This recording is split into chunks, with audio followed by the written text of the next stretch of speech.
Hello nshuti zanjye murakaza neza kuri channel yacu. Uyu munsi nje kubaganiriza ku munsi wa Eid Mubarak. Ahangaha aho duherereye ku munsi ubanziriza Eid Mubarak twagiye guhitamo intama yo kujya kuri uwo munsi mukuru kubera ko ari wo muco w'inaha. Kandi bina nyine bahitamo intama n'icyo gitambo batanga ku munsi wa Eid Mubarak.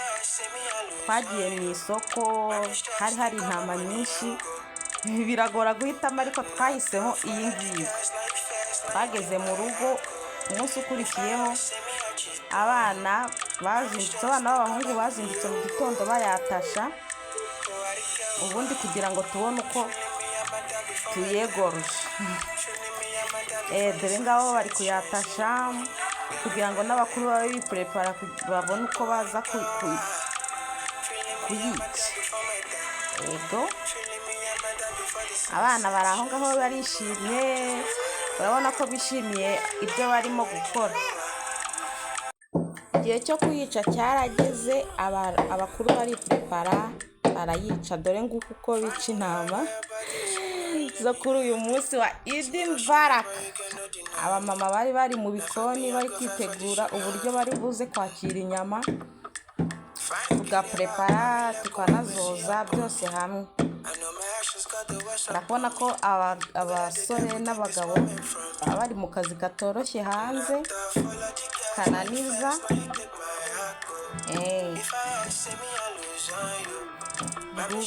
Uko niko bigenda. Bararangije nyine kuzica bazishyira aho bagomba kuzotsa. Murabona ukuntu babigenza, bacukura hasi bagashyiraho amakara bagacana baketara inyama nk'uko bisanzwe kugira ngo zize kubona uko ziza gushya imwe ku yindi. Tubikorera hamwe muri quartier yose. Tubikora nyine muri quartier yose, ntabwo wajya kubikora uri umwe, tuba tugomba kwishyira hamwe nk'abaturanyi nyine tukabikora hamwe. Ubwo izo mu nda abakobwa n'abamama barimo bazoza.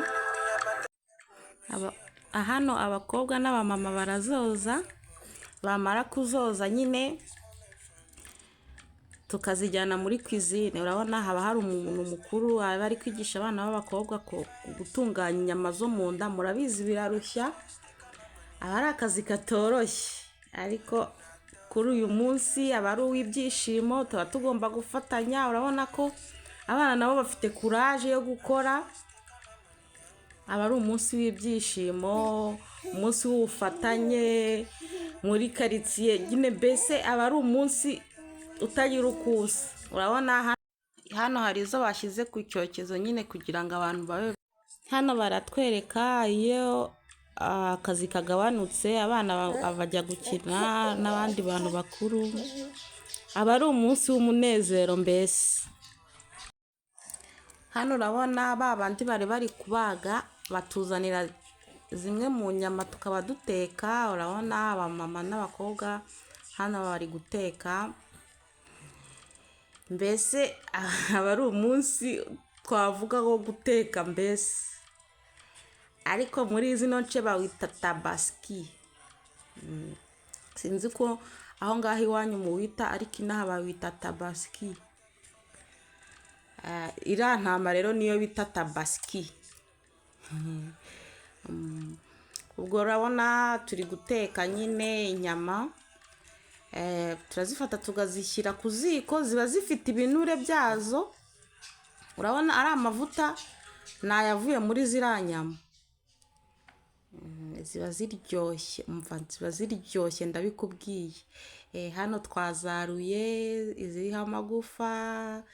Urabona nyine twagiye twarura mu bintu byinshi nyine dushyire ku meza.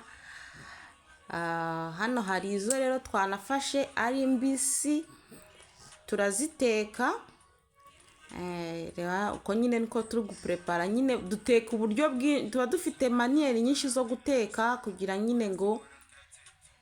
Urabona ziriya twagiye dufiritiza nyine duteka mu mavuta yazo.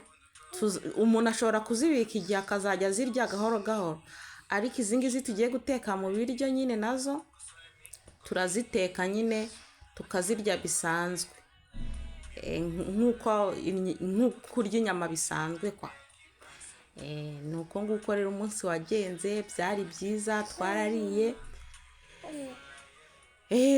Abantu basangira ofete, abantu basangira n'abandi nabo mu rindi dini nyine, bose ukatumira abantu